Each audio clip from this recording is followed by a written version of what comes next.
So, welcome everyone to this notebook of ML for university exams. So, my name is Yashas Tovi, and this is my daily journey with ML machine learning. So, in this lecture, we are learning about the machine learning. So, what is machine learning? So, first we learn. So, before learning to this, I just tell you that I have also attached the previous year question papers that will come in the AKDU examinations in 2022 to 2023, and also the exam paper of 2021 to 2022, and also I give you the exam paper of 2024 batch, and it will be in your upcoming videos. So these previous year question paper will help you to enhance your learning, because I generally suggest this the question paper that the AKDU is formed is based on the previous years. So I suggest everyone to be first focus on the previous year question papers and then learn the forward thing if you have the less time. If you have the proper time, go through it and learn the each and every topic as per the syllabus. So let's begin the journey. So this is the chapter first. So let us introduce with the syllabus of this chapter. So types of learning, well-defined learning, problems, design a learning system, history of ML, and all these topics I am covering in this video, and it is the full notes of this chapter 1, in the one short videos. So let us begin with this. So first of all, I am telling the definition of machine learning. So what is a machine learning? Suppose uh, you are performing a task. You are performing a task and you have to done it with the help of machine. A machine that can perform all the tasks. So with the help of machine learning, you can perform the tasks. So let's begin. So a definition of a computer program is said to be learned from experience E with respect to some of the tasks T and performance measures P. So you can go through it कि अगर जो कोई machine है वो experience ई gain कर रही है कोई टास्क परफॉर्म करके, तो हर परफॉर्मेंस के बाद वो अपने एक्सपीरियंस के साथ सुधरेगी, मतलब कि मशीन जो है अपने आप लर्न करेगी मॉडल से। इन द सेंस आप ये समझ सकते हो कि कोई भी मशीन कोई भी टास्क परफॉर्म कर रही है, उसके साथ में कोई उसका एक्सपीरियंस हुआ और उसके बेस पर कोई वो परफॉर्मेंस दे रही है, तो हर एक्सपीरियंस के साथ उसकी परफॉर्मेंस इंक्रीज होगी, ये मान सकते हो आप, ठीक है ना। तो उसके बाद types of learning, simply 3 types की लर्निंग होती है, सुपरवाइज, अनसुपरवाइज और रेनफोर्समेंट लर्निंग। बस 1 से 2 पॉइंट अपने दिमाग में रखना, बाकी थ्योरी आप खुद लिख दोगे इसकी। सबसे पहले सुपरवाइज लर्निंग के अंदर क्या होता है? सुपरवाइज लर्निंग के अंदर इनपुट और आउटपुट डाटा नोन होता है, इनपुट एंड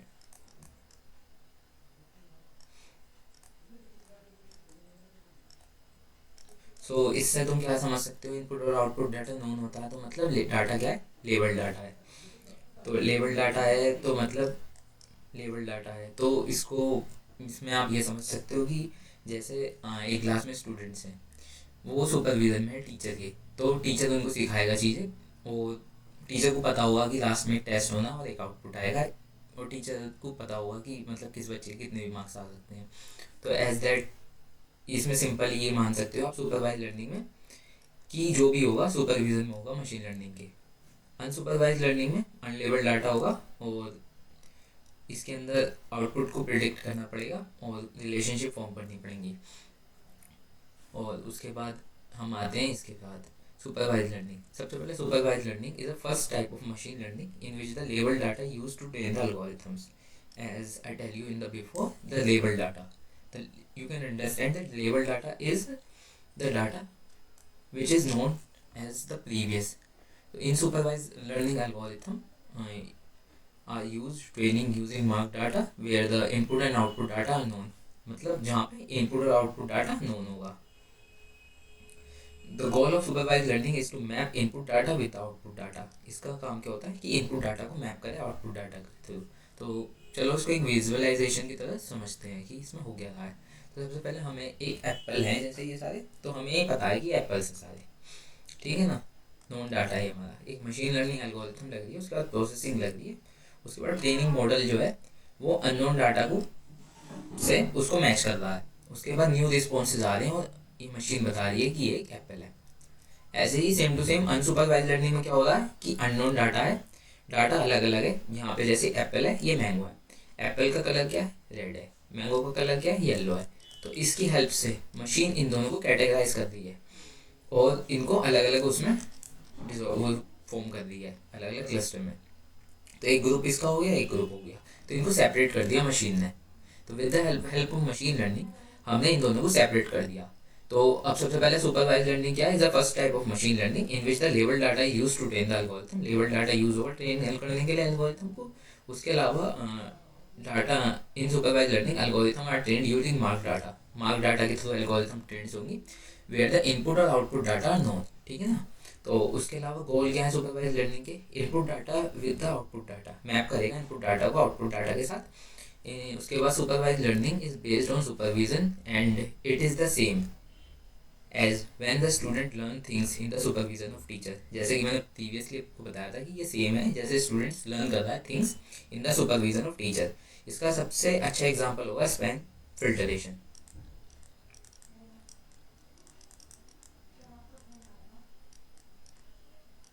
फिल्टरिंग, उसके स्पैम फिल्टरिंग क्या होता है कि आपका स्पैम बॉक्स, आपने जीमेल आईडी अपनी सबने देखी होगी, उसके अंदर एक स्पैम बॉक्स होता है। यहाँ पे स्पैम बॉक्स के अंदर क्या होता है कि जितने भी चीज़ें होती हैं फालतू ही, जैसे कि आपके एडवर्टाइजमेंट की, जो जीमेल को लगता है कि ये यूज़फुल नहीं है, ये एडवर्टाइजमेंट है, तो बस सब चीज़ क्या होती है स्पैम बॉक्स में चली जाती हैं।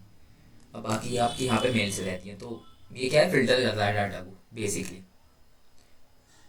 और उसके अलावा example of supervision learning is spam filtering. Supervised learning be group further into categories algorithms, categorize of algorithms, classification और रिग्रेशन। क्लासिफिकेशन और रिग्रेशन दो पार्ट है किसके, सुपरवाइज लर्निंग के। सुपरवाइज लर्निंग का पहला पार्ट है क्लासिफिकेशन। तो क्लासिफिकेशन को देख लेते हैं डीप में। तो classification algorithm are used to solve the classification problem in which output variable is categorize such as yes और नो, मेल और फीमेल etc। तो इसके अंदर क्लासिफिकेशन एल्गोरिथम के अंदर क्या होगा, आउटपुट डाटा या तो यस होगा या होगा नो। मतलब या तो डाटा होगा ही, यस होगा या नो होगा। ठीक है। तो इसका बेस पे आप डिस्क्राइब कर सकते हो कि क्लासिफिकेशन एल्गोरिथम है ये। उसके अलावा इसका जो बेस्ट एग्जांपल होगा, इसमें भी आप लगा सकते हो ईमेल फिल्टरिंग, क्योंकि ये सुपरवाइज लर्निंग का ही एक टाइप है। तो ईमेल फिल्टरिंग के अंदर क्या होता है कि ईमेल फिल्टर हो जाते हैं, जो स्पैम वाले हैं वो अलग होंगे, जो नहीं है स्पैम वाले वो यहाँ पे चले जाएंगे सारे। उसके बाद ये डिटेक्ट भी कर पाएगा, स्पैम डिटेक्शन भी एक अच्छा एग्जांपल है क्लासिफिकेशन एल्गोरिथम का। उसके बाद regression algorithm are used to solve, एक और टाइप है किसका, सुपरवाइज लर्निंग का,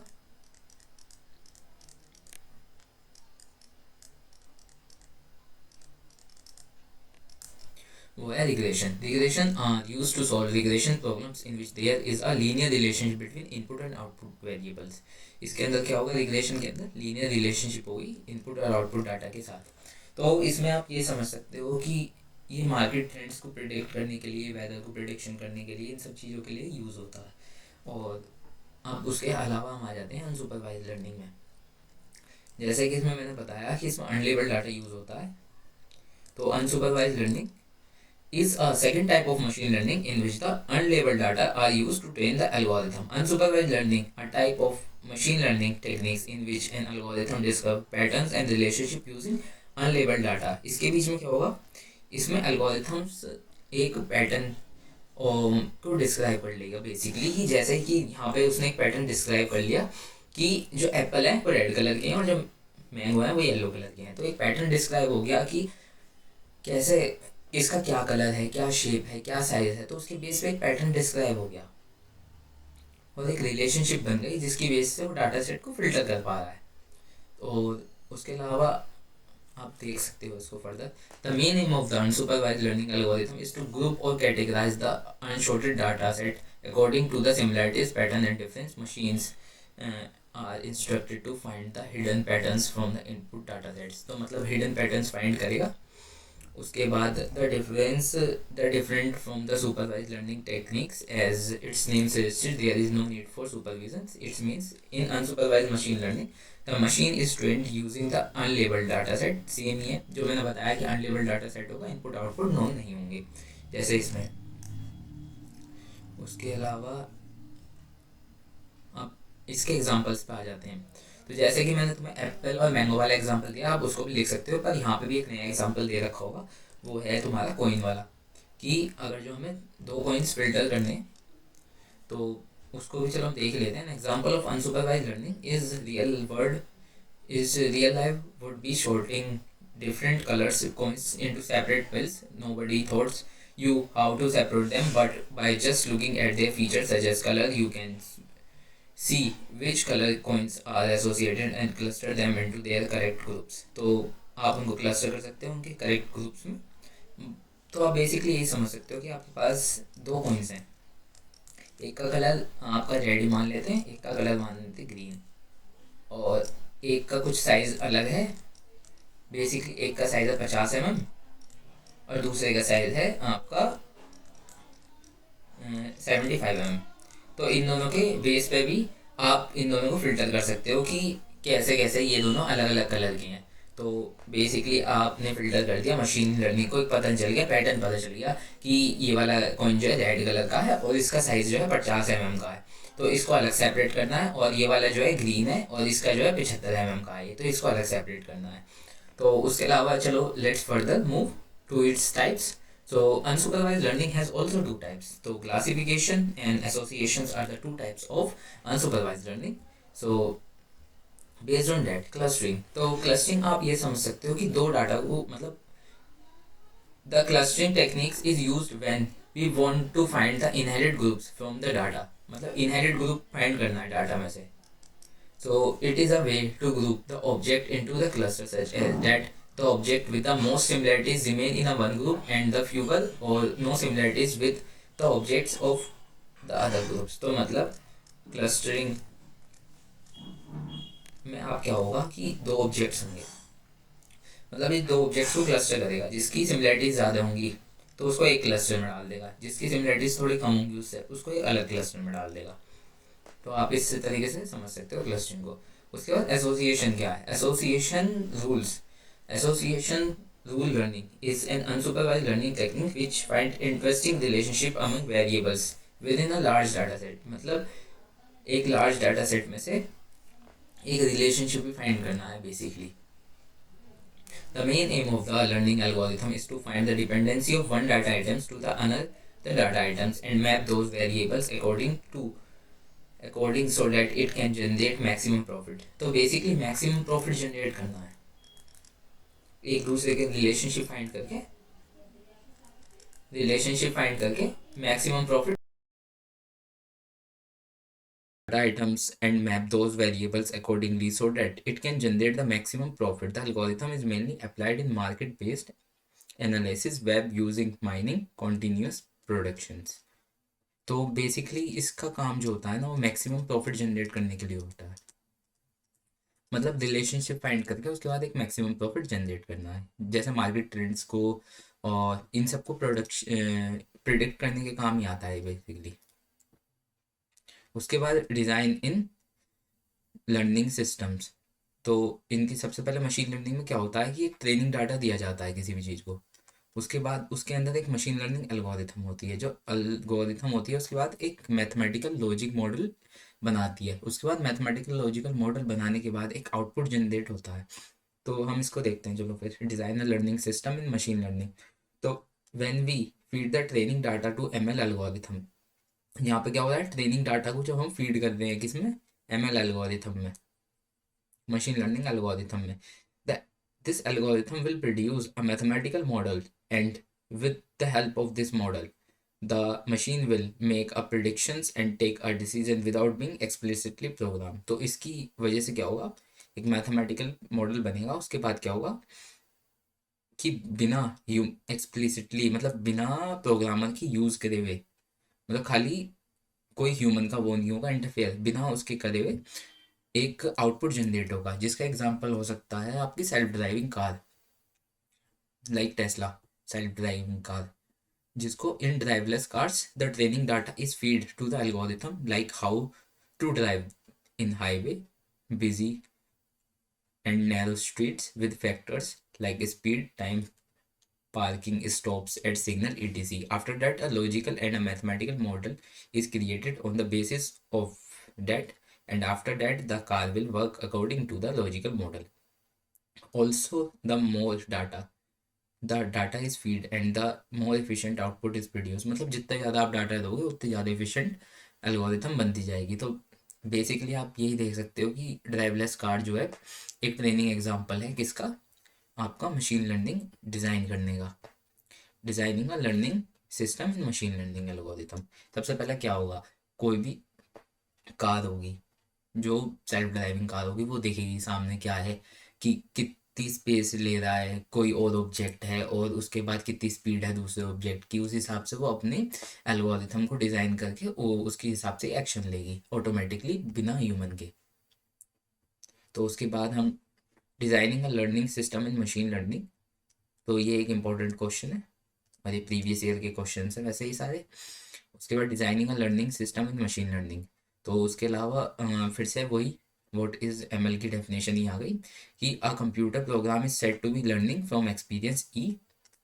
कोई कंप्यूटर प्रोग्राम है वो लर्निंग कर रहा है किससे, एक्सपीरियंस ई से, with respect to some of the task T से, कोई रिस्पेक्ट से some of the task T से, और उसकी जो परफॉर्मेंस है वो मेजर हो रही है पी से, which is measured by P and it's improve with experience. Her performance के साथ वो एक्सपीरियंस इम्प्रूव हो रहा है, ठीक है ना।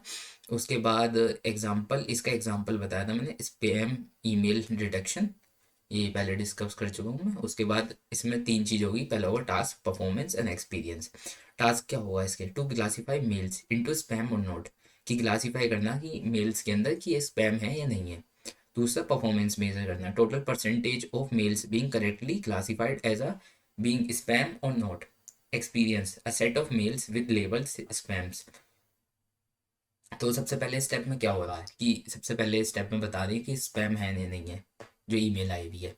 दूसरे में total percent of mail being correctly classified as spam और नॉट, कितने परसेंट ऑफ मेल ऐसी स्पैम होती है नहीं होती। उसके बाद set of mails with label spam, जिनके अंदर है कि ये स्पैम है उनको स्पैम के अंदर डालेगा और उससे वो सीख जाएगा।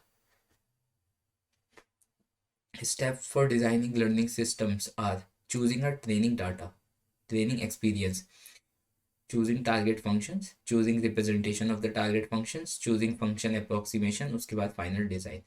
तो steps for designing learning systems are, ये स्टेप्स को आप डिटेल्स में देखोगे अभी नेक्स्ट पेज पे। तो सबसे पहले हम क्या करेंगे कि ट्रेनिंग एक्सपीरियंस को चूज करेंगे, उसके बाद एक टारगेट फंक्शन को चूज करेंगे, उसके बाद रिप्रेजेंटेशन चूज करेंगे टारगेट फंक्शन का, उसके बाद अप्रोक्सीमेशन चूज करेंगे फंक्शन का, उसके बाद फाइनल डिजाइन चूज करेंगे हम। तो ये जो एट्रीब्यूट्स हैं कुछ, ये सक्सेस और फेलियर डिफाइन करेंगे किसकी, मशीन की, डाटा के, मशीन के डाटा के। तो first, the training experience will be able to provide direct and indirect feedback regarding choices. मतलब इनपुट जा रहा है तो उसके बाद उस पर एक, जब वो आउटपुट परफॉर्म हो उसके बाद एक फीडबैक जाना चाहिए वापसी। उसके बाद second important attributes is the degree to which the learner will control the sequence of training example. दूसरी मोस्ट इंपॉर्टेंट एट्रीब्यूट्स है degree to which the learner will control the sequence of training example, जिसके through वो training example को control कर रहा है। और third जो है मोस्ट इंपॉर्टेंट एट्रीब्यूट है कि how it will represent the distribution of example over which performance will be measured, कि कैसे वो डिस्ट्रीब्यूशन कर रहा है एग्जाम्पल्स का, कि जिसकी बेस पर परफॉर्मेंस मेजर कर रहा है।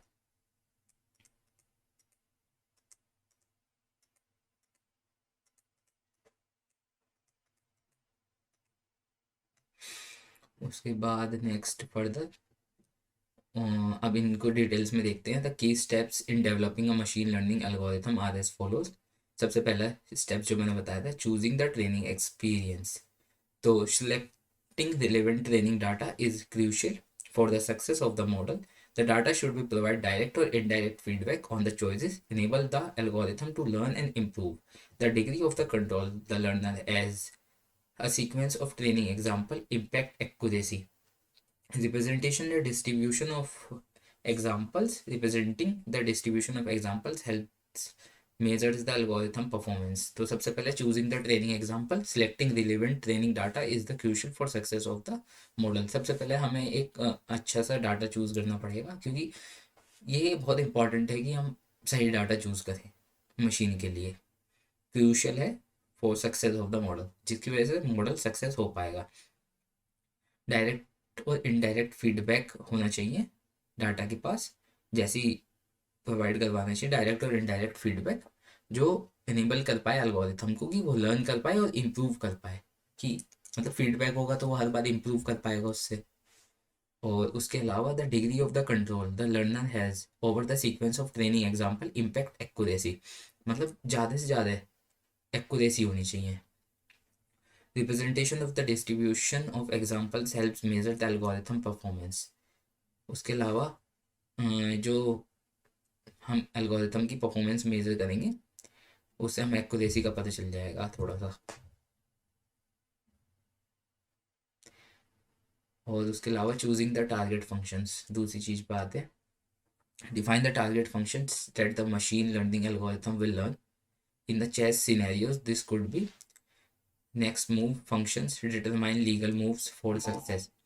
सबसे दूसरी चीज़ कि चूज़ करें हम ट्रेनिंग डाटा को।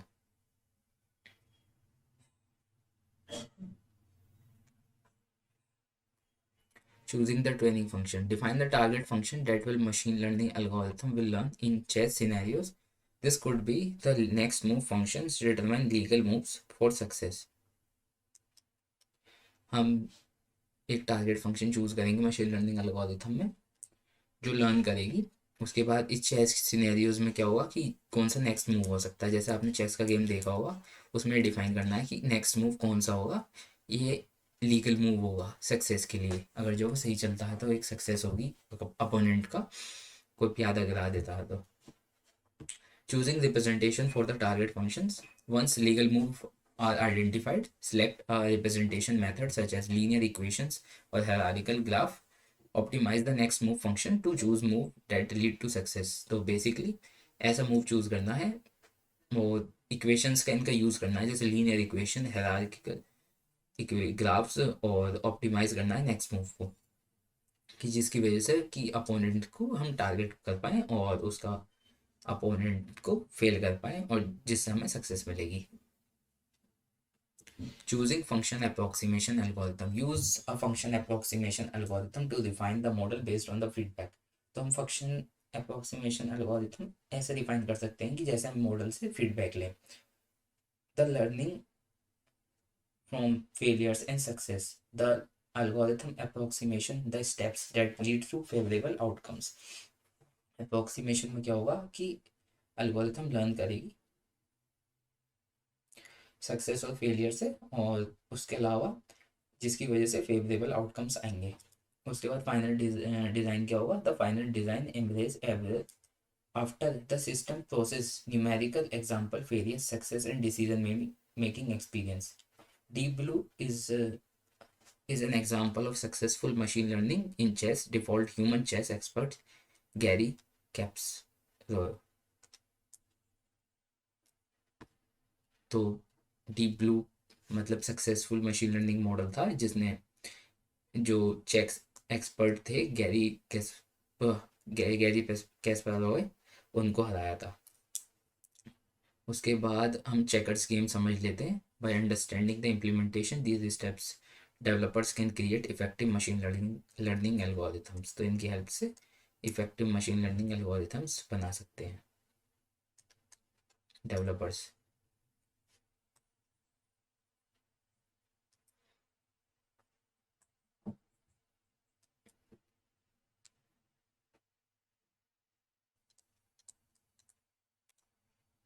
ईच प्लेयर हैज़ 12 डाइस, और एक के पास होंगे रेड कलर के डाइस और एक के पास होंगे ब्लैक कलर के। जैसे चेस होता है ना, उसके अंदर वाइट और ब्लैक होते हैं, ऐसे इसमें होता है कि इसमें रेड और ब्लैक कलर के डाइस होते हैं। उसके बाद आप देख सकते हैं checker games is played by 2 players. Each players begins the game with 12 colored dice One set of piece is black and other is red. Each player PC places his or her pieces on the 12 dark squares closest to him or her. Black moves first. और इसके अंदर black move करेगा first. और इसके अंदर क्या होगा, each player places his or her pieces on the 12 dark squares. तो इसके अंदर क्या हुआ कि यहाँ जितने भी देखो चीज़ें देख रहे होंगे रखी हुई, चेस के अंदर तो सिमिलर लेवल पे रखी रहती हैं, मतलब दो ही खाने होते हैं बस. इसके अंदर क्या है कि जितने भी ब्लैक स्पॉट्स हैं ना, उन पे खाली डाइस रखे जा सकते हैं, उस पे नहीं रखे जा सकते जो वाइट स्पॉट्स हैं. तो उसके बाद प्लेयर्स, ब्लैक इसमें फर्स्ट चलेगा. Players then alternates moves. The board consist of 64 squares. तो बोर्ड कंसिस्ट करेंगे 64 स्क्वायर्स को.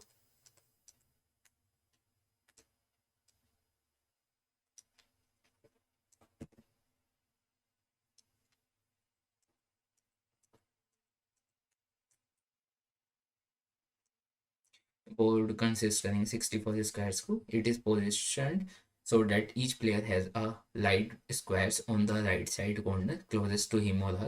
A player wins the game when the opponent cannot make a move.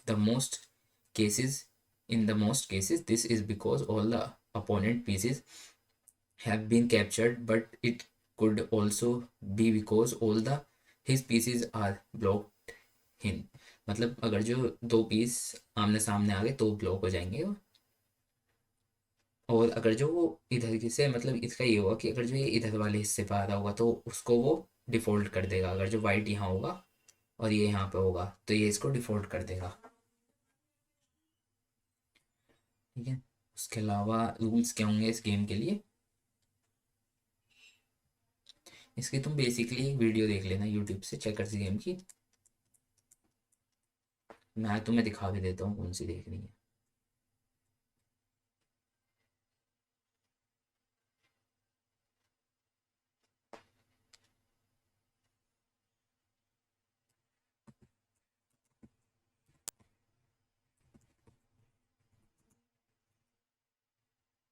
ये पहली वीडियो देख लेना. तो इसमें दिखा रखा है देखो. मैं खोल नहीं सकता, नहीं तो कॉपीराइट आ जाएगा. तो तुम देख लेना, ये वाली वीडियो सही है ये. जैसे तुम्हें समझ में आ जाएगा थोड़ा अच्छे से डिटेल में. उसके अलावा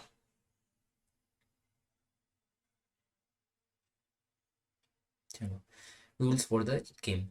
All moves are allowed only in the dark squares. So pieces always move diagonally. Single pieces are always limited to forward moves. तो जो डाइस होंगे वो डायगनली मूव करेंगे और सिंगल पीसेस जो है लिमिटेड होंगे, फॉरवर्ड मूव्स करेंगे. और उसके अलावा the piece make a non capture move may not squares. तो इसमें आप देख सकते हो piece making a non capturing move may or may not one square. तो मतलब इसमें कोई इन्वॉल्व नहीं होगी, उसमें कोई जंप. उसके बाद a piece making a capturing move a jump leaps over the opponent piece. मतलब यही है कि लूडो में जैसे तुमने खेला होगा कि अगर जो तुमने किसी की कैप्चर कर ली तो तुम्हें एक और चांस मिलेगी. अगर जो नहीं करी कैप्चर तो तुम्हें चांस नहीं मिलेगी, दूसरे अपोनेंट को चांस मिल जाएगी. The piece making a capture move a jump leaps over one of the opponent piece, landing in a straight diagonal line on the other side. Only one piece may be captured in a single jump. एक piece ही capture हो पाएगा single jump में. However, 1 minute jumps are allowed during a single turn. When a piece is captured, it is removed from the board. If a player is able to make a capture, there is no options. The jump must be made. If more than one capture is available, the player is free to choose whichever he or she prefers. When a piece when a piece reaches the furthest row from the players who control that piece, it is crowned and becomes the king. तो मतलब king move कर सकता है diagonally भी, ऐसे भी और ऐसे भी. और वो अगर जो कोई प्लेयर यहाँ से लेके, जैसे उसमें होता है कि चेस में कि अगर जो कोई यहाँ प्लेयर प्यादा पहुँच जाता है तो वो फिर क्वीन बन जाता है. ऐसे ही इसमें होगा कि जब वो यहाँ पहुँच जाएगा तो एक किंग बन जाएगा वो.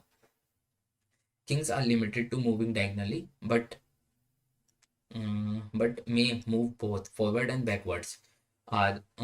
उसके अलावा ये चलो, kings may combine jumps in several directions, मतलब एक साथ काफ़ी सारी चालें चल पाएगा किंग, मतलब जैसे अगर जो डायगनली जाना है तो पूरा डायगनली जा पाएगा वो ऐसे करके, और अगर जो बैकवर्ड आना है तो पूरा बैकवर्ड आ पाएगा।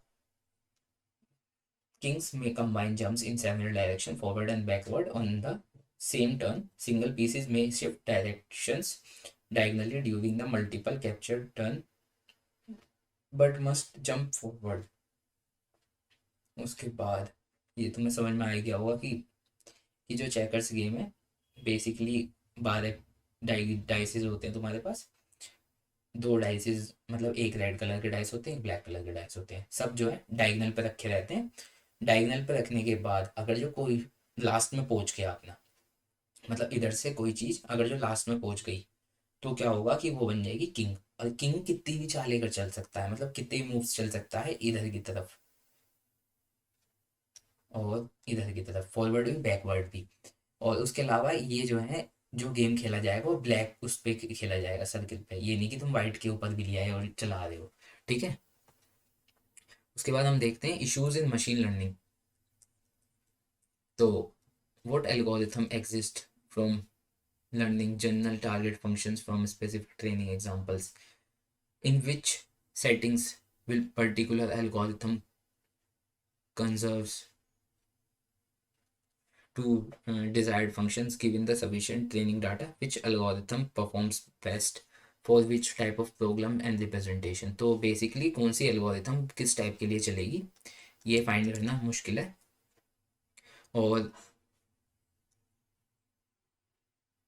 तो कोई सी जैसा एल्गोरिथम है वो जनरल टारगेट फंक्शन के लिए है और कोई स्पेसिफिक चीज़ के लिए है, पर तुम उसको यूज़ कर रहे हो किसी और चीज़ के लिए तो वो नहीं चलेगी।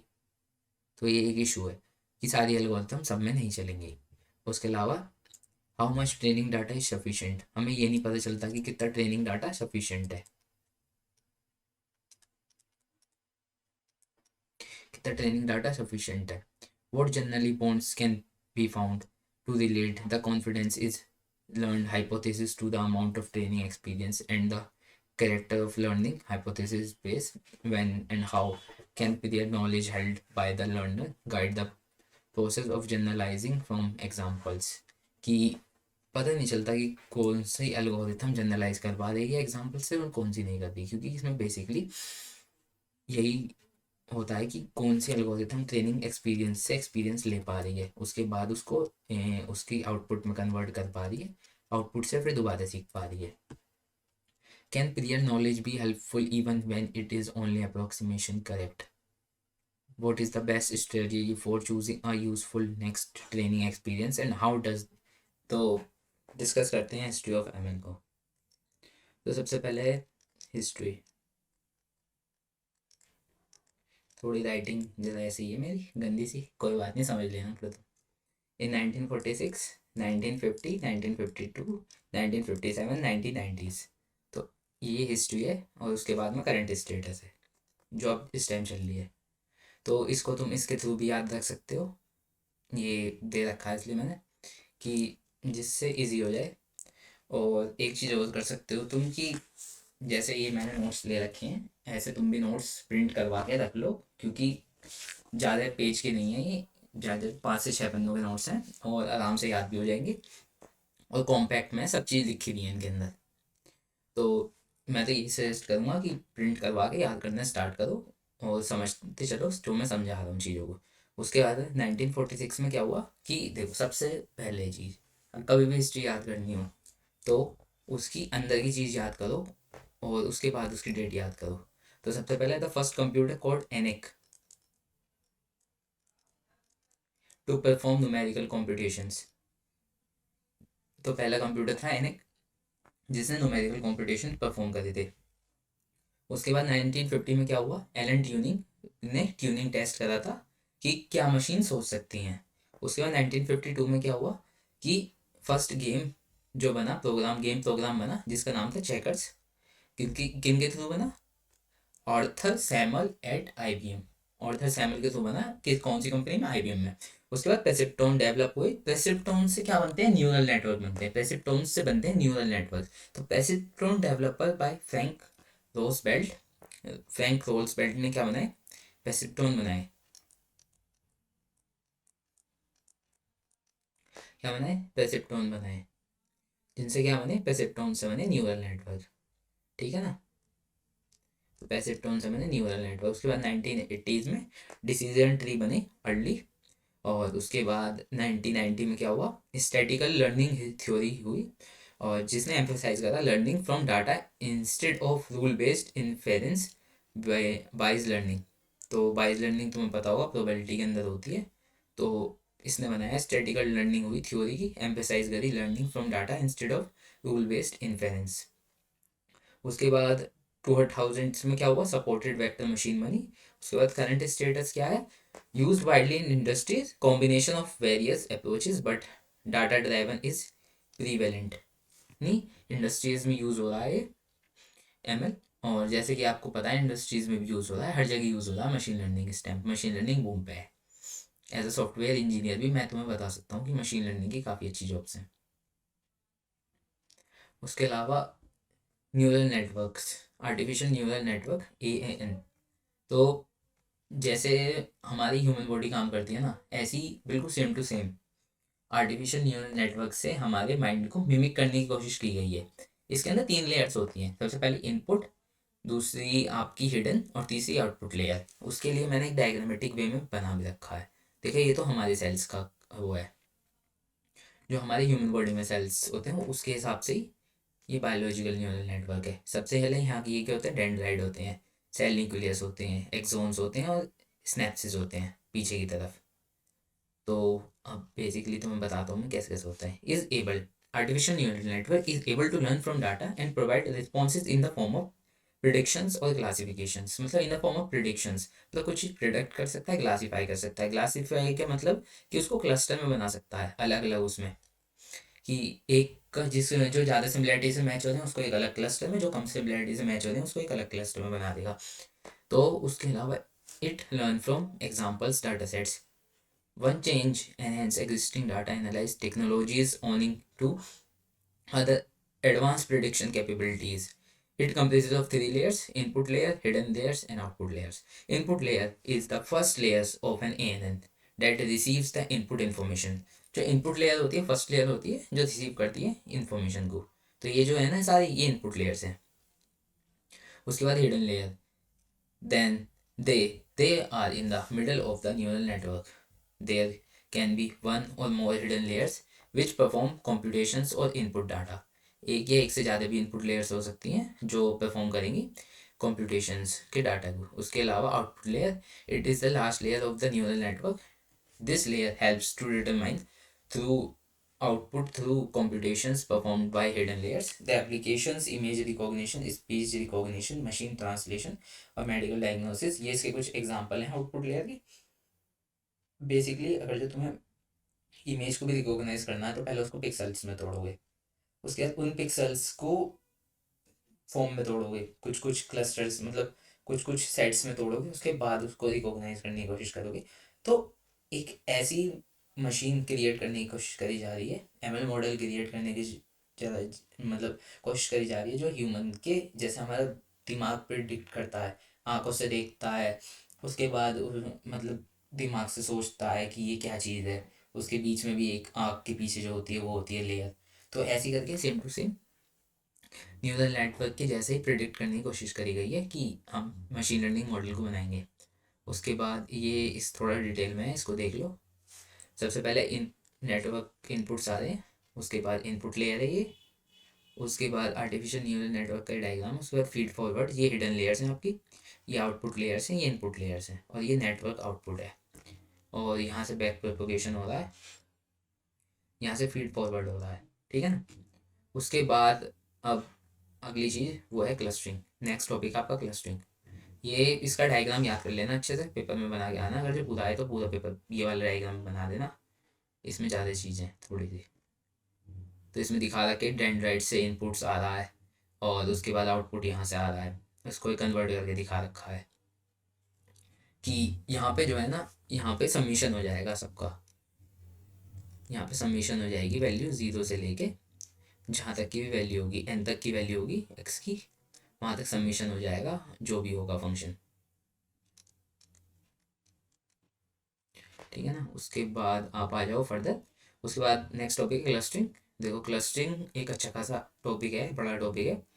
तो उसके अंदर देखो cluster wise machine learning where the data is grouped based on the similarity of the data points. The goal is to find natural grouping.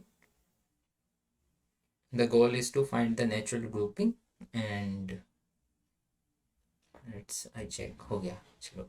तो clustering is a part of unsupervised learning where the data is grouped based on the similarity of the data points. जो similar data होंगे वो एक groups में होंगे और जो अलग डाटा होगा वो अलग ग्रुप में रहेंगे। उसके अलावा the goal is to find the natural grouping in the data so that the items in the same cluster are the similar to each other then two objects in the other groups. Cluster means data is arranged into subgroups where in every group has similar classes. It comes into picture based on the human tendency to classify objects into classes or subgroups based on their behavior, their nature and activities they perform. So the machine learns all the features and patterns by itself. तो इसमें बता रखा है कि जैसे हमारी human की tendency होती है चीज़ों को सेपरेट करने की, उनको अलग अलग क्लस्टर्स में रखने की। जैसे आप एग्जांपल ले सकते हैं कि आप एक अलमारी के अंदर कपड़े रख रहे हैं, तो आप सबसे पहले विंटर के कपड़े रखेंगे, फिर समर के कपड़े रखेंगे, उसके बाद जो घूमने वाले कपड़े होंगे वो रख लेंगे। तो ऐसे ही मशीन का क्या काम है, उनके बीच में आप उनके बीच में पैटर्न फाइंड कर दो कि ये मेरे को सर्दियों में पहनने हैं तो वो गर्म कपड़े होंगे। तो ऐसी मशीन फाइंड कर रही पैटर्न्स, एल्गोरिथम्स फाइंड कर रही है एक पैटर्न को और उसके हिसाब से वो डाटा को क्लस्टर कर रही है, मतलब ग्रुपिंग कर रही है डाटा की। उसके अलावा इसके एप्लीकेशंस कहाँ हैं? Applications are important for the university examinations, so let's discuss applications. So identification of the cancer cells. It helps to cluster data on the basis of cancers and neurocancers data which result in the cancer detection. Search engine. तो basically इसका काम क्या कहाँ कहाँ है? सबसे पहले identification of the cancer cell. उसके अलावा सर्च इंजन में जैसे गूगल हो गया, वो सिमिलर जो ऑब्जेक्ट्स होंगे उनको सिंगल क्लस्टर में रखेगा और वो हमको प्रोवाइड करवाएगा, जैसे वायरलेस नेटवर्क हो गए। उसके अलावा कस्टमर सेगमेंटेशन हो गया, ये चीज़ें अलग अलग क्लस्टर में रहेंगी। उसके अलावा जैसे हम देख सकते हैं ये बॉल है और ये बॉल्स वाइट कलर की अलग हो गई और रेड कलर की अलग हो गई, तो मतलब क्लस्टर के अंदर इनको डिवाइड कर दिया अलग अलग क्लस्टर के अंदर। आपके पास तीन चीज़ें हैं, एप्पल और स्ट्रॉबेरी और आपका ये गवावा, ठीक है ना। तो इन तीनों को अलग अलग उसमें ग्रुप में कन्वर्ट कर दिया, तो एप्पल अलग हो गए, गवावा अलग हो गया और स्ट्रॉबेरी अलग हो गई। उसके अलावा आप देख सकते हो कि जो इसका क्लासिफिकेशन है और वो भी काफ़ी अच्छा, मतलब डीप है। तो क्लस्टरिंग बेसिकली दो पार्ट में सबसे पहले तोड़ी गई है, हायरार्किकल और पार्टीशनिंग। उसके बाद हायरार्किकल टूटा है अपना डिवाइसिव में और एग्लोमेरेटिव में। उसके बाद पार्टीशनिंग टूटा है आपका सेंट्रोइड में, मॉडल बेस्ड में, ग्राफिक थ्योरेटिक एंड स्पेक्ट्रल में। उसके बाद हायरार्किकल क्लस्टर क्या है? It is use to group together the unlabeled data points having similar characteristic. Device clustering, all the data points are treated as one big cluster and the process of clustering involves top to down approach. तो इसके अंदर सबसे main जो है ना, आपको approaches याद करनी है कि हायरार्किकल में कौन सी है। हायरार्किकल में टॉप टू बॉटम, ठीक है ना। और इसके अंदर किस चीज़ का इस्तेमाल हो रहा है? एक बिग डाटा क्लस्टर का इस्तेमाल हो रहा है और उनको किस में तोड़ा जा रहा है? स्मॉल क्लस्टर्स में तोड़ा जा रहा है। उसके बाद agglomerative clustering, it is a bottom up approach to form a big cluster from small clusters. ये क्या हो रहा है? एग्लोमेरेटिव में बिग क्लस्टर बन रहा है किससे? स्मॉल क्लस्टर से।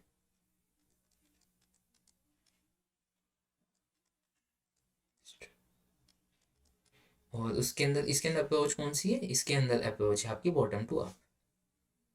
क्या है? Bottom to up.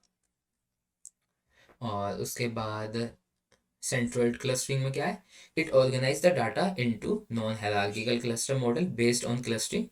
One uses certain models for a cluster and tries to optimize the fit between the data and the model. In the model based clustering approach, the data are viewed as coming from a mixture of probability distributions, each of which represent a different cluster. तो इसमें जो data है centroid में अंदर optimise करते हैं best fit के अंदर, और जो इसके अंदर डाटा है ना वो मतलब वेरियस जगह से आता है, मिक्सचर आता है प्रोबेबिलिटी का, डिस्ट्रीब्यूशंस का, और हर डाटा क्या रिप्रेजेंट करता है, डिफरेंट क्लस्टर को रिप्रेजेंट करता है. उसके अलावा ग्राफिक ग्राफिकल थ्योरेटिक क्लस्टरिंग की क्या होता है, graphical theoretical clustering instead to partitioning the nodes in the graph it disjoint groups. It is the process of grouping the nodes of the group into clusters. मतलब जैसे आपने graph देखा होगा ऐसे ऐसे करके,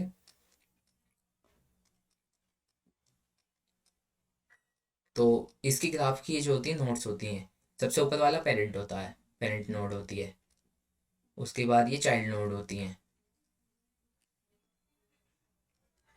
ऐसे करके ये क्या कर रहा है ग्राफिकल क्लस्टरिंग जो है. तो उसके बाद ग्राफिकल क्लस्टरिंग में क्या हो रहा है, graphical clustering instead to partitioning the nodes in the graph into disjoint group में नहीं बांट रहा है, बल्कि प्रोसेस कर रहा है ग्रुपिंग को, नोड्स को, कि उनको क्लस्टर में डिवाइड करे.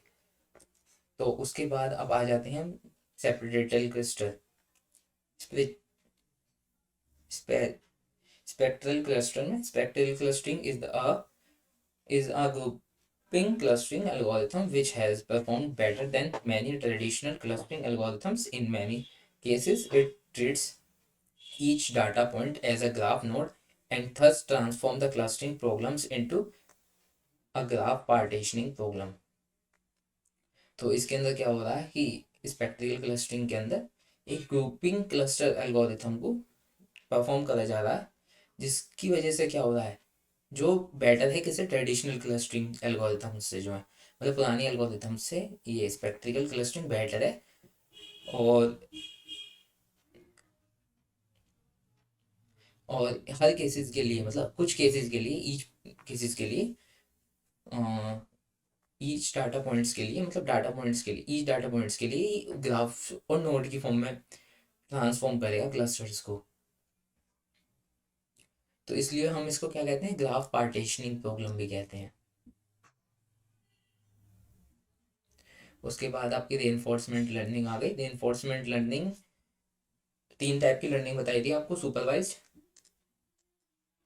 Unsupervised and reinforcement. तो तीसरा पार्ट रेनफोर्समेंट है, उसका यहाँ पढ़ा दिया मैंने, वहाँ नहीं पढ़ाया था. तो reinforcement learning is the program of getting an agent to act in the world so as to maximize its rewards. मतलब एक एजेंट की तरह काम करेगा कि उसका रिवॉर्ड जो है मैक्सिमाइज कर पाए.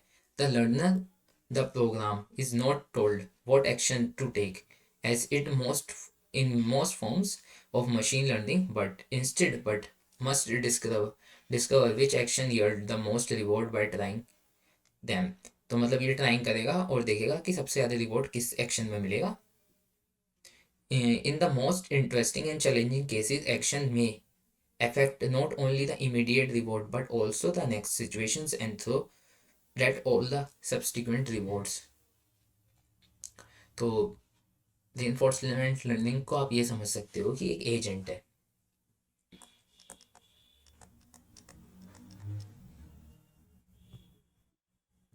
और उसको क्या करना है, मैक्सिमाइज करना है अपने रिवॉर्ड को.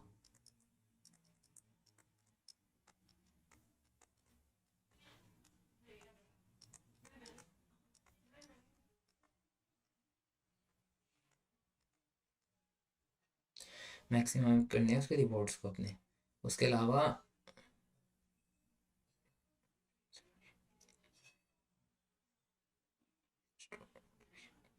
the is not told what action to take as the most form in the of the machine learning, but instead must discover which action yield. तो ये एजेंट डिस्कवर करेगा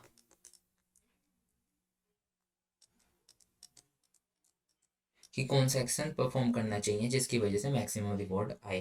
और अगर जब वो एक्शन आ गया तो उसकी वजह से इसका रिवॉर्ड मैक्सिमाइज हो जाएगा और उसका इफेक्ट जो पड़ेगा वो उसके जो नया वाला रिवॉर्ड आएगा उस पर भी पड़ेगा।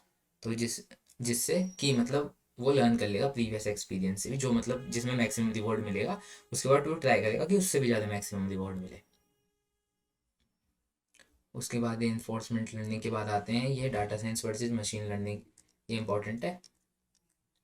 उसके अलावा आप इस ये जो है ये क्वांटम से लिया गया है बेसिकली, ये वाला जो है डिफरेंस। जो ये नोट्स जो हैं 3-4 रिसोर्सेज से मिलके बने हैं, तो वो मत करना कि परफेक्ट हैं ये नोट्स परफेक्ट हैं, इनके अलावा कुछ भी मत पढ़ना।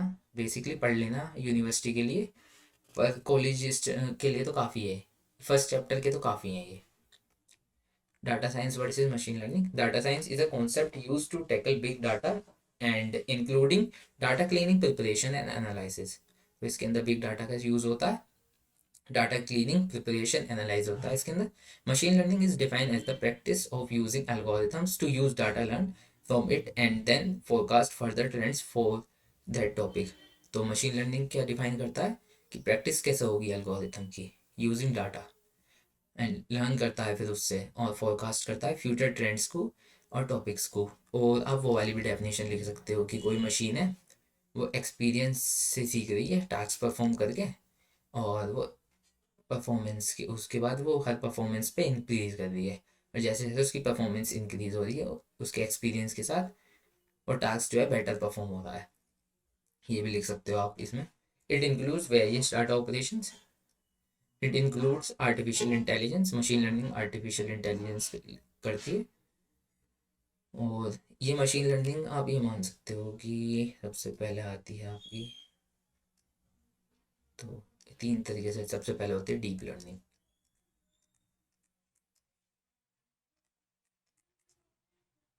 उसके बाद आती है आपकी मशीन लर्निंग, उसके बाद आती है आपकी आर्टिफिशियल इंटेलिजेंस। ठीक है ना। तो आर्टिफिशियल इंटेलिजेंस, उसके बाद मशीन लर्निंग, फर्स्ट जो होती है वो होती है आर्टिफिशियल इंटेलिजेंस, सेकंड होती है मशीन लर्निंग, थर्ड होती है डीप लर्निंग। तो डीप लर्निंग क्या है, सबसेट है मशीन लर्निंग और आर्टिफिशियल इंटेलिजेंस का। मशीन लर्निंग किसका सबसेट है, आर्टिफिशियल इंटेलिजेंस का। उसके बाद data science work by sourcing, cleaning and processing data to extract meaningful out of for the analytical purpose. तो डाटा साइंस, इसके अंदर डाटा साइंस का क्या काम होता है, डाटा साइंस का क्या काम होता है कि ये सोर्सिंग, क्लीनिंग एंड प्रोसेसिंग करती है, डाटा को एक्सट्रैक्ट करती है meaningful out of it for analytical purpose. तो डाटा साइंस का मेनली फोकस उस पर रहता है कि वो कि डाटा को क्लीन करे, सोर्स करे और प्रोसेसिंग करे डाटा को। इसके लिए बहुत सारी लाइब्रेरीज यूज़ होती हैं, जैसे आपकी एसके लर्न और भी काफ़ी होती हैं। तो जब आप डाटा साइंस पढ़ोगे तो आपको पता चलेगा, काफ़ी लाइब्रेरीज पाइथन के थ्रू होती है, काफ़ी लाइब्रेरीज यूज़ होती हैं इसमें। Machine learning uses efficient programs that can use data without being explicitly told to do so. और उसके बाद आप आ जाइए कि ये टूल्स हैं यूज़ होते हैं डाटा साइंस में, ये टूल्स हैं जो यूज़ होते हैं मशीन लर्निंग में। SAS, टेबुला, स्पार्क, मैथलैब, जो टूल्स हैं वो डाटा साइंस में यूज़ होते हैं। Amazon Lex, IBM Watson Studio, Microsoft Azure, ये ML में यूज़ होते हैं। डाटा साइंस डील करती है स्ट्रक्चर और अनस्ट्रक्चर डाटा के साथ, मशीन लर्निंग यूज़ करती है स्टैटिकल मॉडल को। Fraud detection, health care analysis example होते हैं डाटा साइंस के, बल्कि recommendation systems, Spotify, facial recognition examples होते हैं मशीन लर्निंग के। उसके बाद अब डिसीजन ट्री एल्गोरिथम पर आ जाते हैं। तो यहाँ पे आप देख सकते हैं, तो decision tree algorithm, what is decision tree algorithm. तो decision tree algorithm is supervised learning technique, जैसे कि आपने पहले पढ़ा था सुपरवाइज लर्निंग में, कि डिसीजन ट्री सुपरवाइज लर्निंग की टेक्निक है जो यूज़ करती है बहुत दोनों क्लासिफिकेशन को भी और रिग्रेशन को भी, but mostly it is preferred to for solving classification problem. ये बेसिकली मोस्टली किसके लिए यूज़ होती है, क्लासिफिकेशन प्रॉब्लम सॉल्व करने के लिए होती है। ये ट्री लाइक स्ट्रक्चर होता है जहाँ पे इंटरनल नोड्स होती हैं जो रिप्रेजेंट करती हैं डाटा सेट्स को, ब्रांचेस को, रिप्रेजेंट करते हैं डिसीजन रूल्स को, ब्रांचेस डिसीजन ट्री उसको रिप्रेजेंट करते हैं डिसीजन रूल्स को, and each leaf node represent the outcome. Her leaf node क्या रिप्रेजेंट करती है? आउटकम को रिप्रेजेंट करती है। मतलब ये है। तो ये यूज़ करती है दोनों टेक्निक्स का, सुपरवाइज क्लासिफिकेशन और रिग्रेशन का। पर जो क्लासिफिकेशन टेक्निक है मोस्टली यूज़ करी जाती है, तो इसके अंदर ट्री लाइक स्ट्रक्चर होता है, और जहाँ पे इंटरनल नोड्स रिप्रेजेंट करती है डाटा सेट को, ब्रांचेस रिप्रेजेंट करते हैं डिसीजन रूल्स को, हर लीव के लिए रिप्रेजेंट होता है एक आउटकम। उसके बाद डिसीजन ट्री टेक्निक्स क्या होती हैं, टेक्नोलॉजीज कौन कौन सी यूज़ होती हैं डिसीजन ट्री में? सबसे पहले रूट नोड की, फिर लीफ नोड, फिर स्प्लिटिंग, उसके बाद ट्री। तो डिसीजन ट्री में सबसे पहले root node is from where the decision tree start, it represent the entire data set where the further get divided into और होमोजीनियस सेट्स। तो रूट नोड जो है सबसे पहले पेरेंट नोड ही होती है। रूट नोड जो है पेरेंट नोड होती है।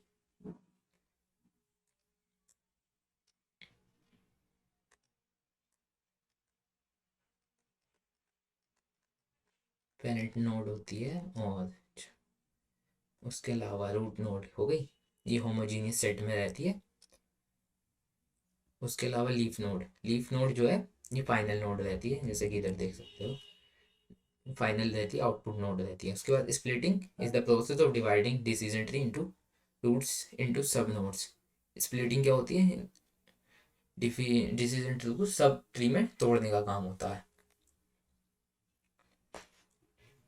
ट्री जो फॉर्म होता है वो स्प्लिटिंग के द्वारा ही फॉर्म होता है, स्प्लिटिंग ऑफ ट्री के द्वारा ही। उसके बाद यहाँ pruning, parent child. Pruning is a process of removing the unwanted branches from the tree. Parent or child. The root node of the tree is called the parent node, and other nodes are called the child nodes. अच्छा, तो root node को ही हम क्या कहते हैं? Parent node कहते हैं, जैसे कि मैंने यहाँ बताया था। रूट नोड को क्या कहते हैं? पेरेंट नोड कहते हैं। उसके बाद डिसीजन ट्री का ये डायग्राम है, जरूर बना गया ना पेपर में, नंबर अच्छे चाहिए हो तो। और ये इसका एक अच्छा खासा डायग्राम है। तो जब से जैसे हमें एक वेदर प्रिडिक्ट करना है, वेदर प्रिडिक्शन मॉडल है बेसिक, तो हम सबसे पहले एक आउटलुक लेंगे कि वेदर कैसा है, सनी है या रेनी है।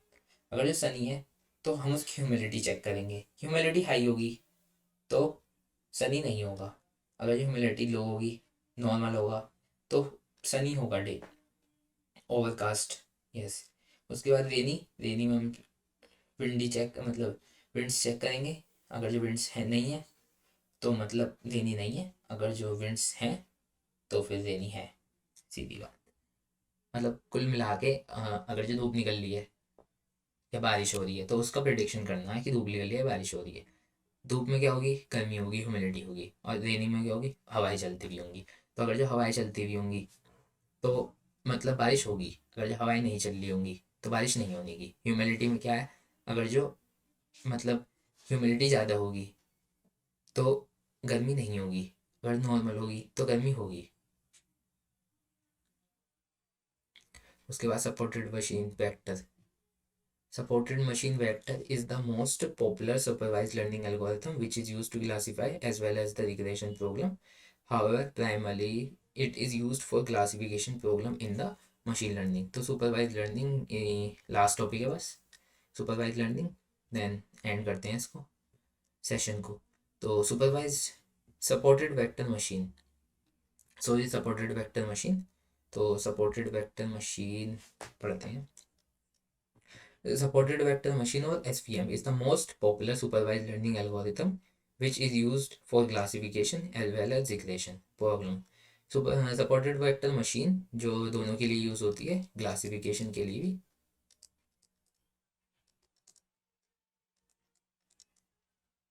और रिग्रेशन के लिए भी।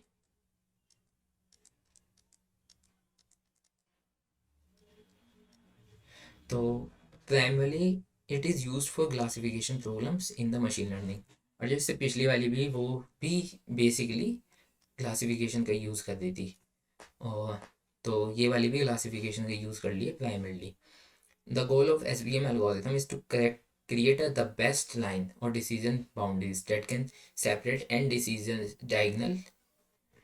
dimensional space into classes so that we can easily put the new data point in the correct category in the future. The best decision boundary is called the hyperplane. SVM chooses the extreme point vector that help in creating the hyperplane. These extra classes are called supported vectors. तो यहाँ से आप देख सकते हो ये क्या कर रही है, ये हाइपरप्लेन बना रही है बेसिकली। तो हमें यहाँ पे हाइपरप्लेन देखने हैं, तो ये नेगेटिव हाइपरप्लेन है, ये सपोर्टेड वेक्टर्स हैं, ये पॉजिटिव हाइपरप्लेन है और ये मैक्सिमम मार्जिन है। SVM chooses the extreme point vector that can help creating the hyperplane. These extreme cases are called supported vectors, and hence algorithm is termed as supported vector machines. Consider the blow graph in which there are two different categories that can classified using a decision boundaries or hyperlink. तो यहाँ पर दो boundaries हैं जो classify हो सकती हैं किसकी हेल्प से, हाइपरप्लेन की हेल्प से।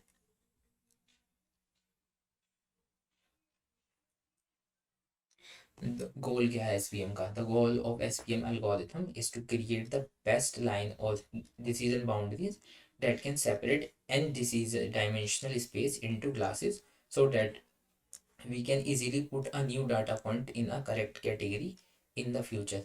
तो जिसकी वजह से हम नया डाटा पॉइंट करेक्ट कैटेगरी में पुट कर पाए फ्यूचर की हेल्प से, मतलब फ्यूचर में डिसीजन ट्री की हेल्प से सपोर्टेड वेक्टर में। The SVM supported vector machine can understand with the example that used in the KNN classifier. Suppose we see a strange cat that also has some features of dogs. So if we want a model that can accurately identify whether it is cat or dog, so such a model can created using a SVM algorithm. तो इसमें basically KNN classifier used हो रहा है और इसके अंदर हम मान लीजिए कि तुम्हारे पास एक ऐसी कैट है जिसकी कुछ फीचर्स डॉग से मिलते जुलते हैं, तो अब तुम्हें उसे डिफाइन करना है कि वो कैट है या डॉग है, तो उसके लिए SVM यूज़ होगी। ये अब नॉर्मल केस है, वैसा होता नहीं है ऐसा। तो we will first train our model with loads of images cats and dogs so that it learn about different features of cat and dogs, and then we test it this strange creature so as supported vector create a decision boundary between these two sets, two data dog cat and dog, and choose extreme cases. It will see the extreme cases of cat and dog. One of the bases of supported vector is will classify it as a consider the flow. SVM algorithm can be used as a face detection, image classification and test recognition. तो इसमें basically यही है कि पहले हम अपने data को train करेंगे बहुत सारी इमेजेस दिखा के कैट्स और डॉग्स की। तो जब वो लर्न कर लेगा डिफरेंट फीचर्स ऑफ कैट और डॉग्स के, तो उसके बाद हम एक स्ट्रेंज क्रिएशन पे उसको टेस्ट करेंगे और उसके वो फिर डाटा को किस में दो हिस्सों में डिवाइड कर देगा, कैट और डॉग में। उसके बाद अब यहाँ पे देखते हैं हम टाइप्स ऑफ SVM। तो सपोर्टेड वेक्टर मशीन दो टाइप्स की है, बहुत इंपॉर्टेंट है, हर साल आती है पेपर में, 2024 में भी आई है। और उसके बाद SVM लीनियर होती है, नॉन लीनियर SVM होती है, देख सकते हो। उसके अलावा linear SVM used for linearly separable data, which means if a data set can be classified into two classes by using a single straight line, and then such data is termed as linearly separable data, and classifier is used called the linear SVM classifier. Non-linear SVM is used for non-linearly separable data, which means if a dataset cannot be classified by using a straight line, then the such data is termed as non-linear data, and classifier used for non-linear SVM classifier. मतलब जो data classify करता है linearly वो है linear data, वो है linear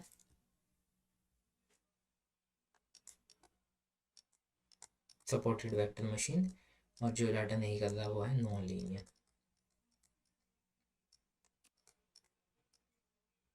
उसके बाद biasing network genetic algorithm. Biasing network आप समझ सकते हो, प्रोबेबिलिस्टिक ग्राफिकल मॉडल है जो रिप्रेजेंट करता है सेट ऑफ वेरिएबल्स को, उनकी कंडीशनल डिपेंडेंसीज को यूजिंग डायरेक्टेड असाइक्लिक ग्राफ। तो मतलब एक डायरेक्टेड असाइक्लिक ग्राफ के द्वारा सेट ऑफ वेरिएबल्स को और प्रोबेबिलिटी ग्राफिकल मॉडल को रिप्रेजेंट करते हैं। It also goes Bayes network, इसको बाइज नेटवर्क भी कहते हैं। Belief network, decision network, Bayes model, इन ये सारे नाम है इसके जिसके नाम से ये आ सकता है। Bayesian network are probabilistic because these networks are built for the probability distributions and also use probability theory for prediction and anomaly detection. उसके बाद आपकी genetic algorithm. Genetic algorithm is a search based optimized techniques based on the principle of genetic and natural selection. It is frequently used to find optimal and near optimal solution to different problems which otherwise would take a lifetime to solve. A genetic algorithm is search heretics that is inspired by child dwelling theory of natural evolution. Genetic algorithms are adaptive heuristic search algorithm